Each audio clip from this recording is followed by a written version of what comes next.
Bhainsa double బెడ్రూమ్కి సంబంధించి లబ్ధిదారులం గత 9 రోజులుగా డబుల్ బెడ్రూమ్ దగ్గర మా డబుల్ బెడ్రూమ్లు మాకు వెంటనే ఇవ్వాలి, అలాగే ఇక్కడ కరెంటు పని, మంచినీళ్ళు, డ్రైనేజీ పని ఉంది, వెంటనే చెయ్యాలి అని చెప్పి పట్టా వెంటనే ఇవ్వాలని చెప్పేసి ఇక్కడ ధర్నా కొనసాగిస్తున్నాం. మాకు సంవత్సరం క్రితం పట్టా ఇవ్వడం జరిగింది ప్రభుత్వం. మా పట్టాకు సంబంధించి ఇస్తామని చెప్పేసి లక్కీ డ్రా ద్వారా మమ్మల్ని ఎన్నిక చేసుకున్నారు, కానీ పట్టాలు ఇవ్వలేదు ఇప్పటిదాకా. అలాగే ఇక్కడికి సంబంధించిన పనులన్నీ కూడా పెండింగ్లో ఉన్నాయి.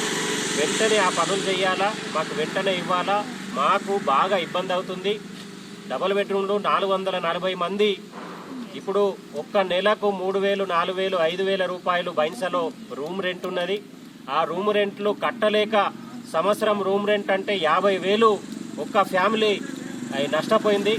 అట్లా ఆ డబ్బులు కనుక అయితే దాదాపు ఎన్ని కోట్ల రూపాయలు ఇప్పుడు మన డబుల్ బెడ్రూమ్కి సంబంధించిన లబ్ధిదారులకు సంబంధించి నష్టపోయారు. కాబట్టి ఇప్పటికన్నా ఈ రెంటు కిరాయి మేము కట్టలేకపోతున్నాం. కాబట్టి డబుల్ బెడ్రూమ్ లబ్ధిదారులకు వెంటనే ఈ డబుల్ బెడ్రూమ్లు ఇవ్వాలని చెప్పి మేము కోరుతున్నాం.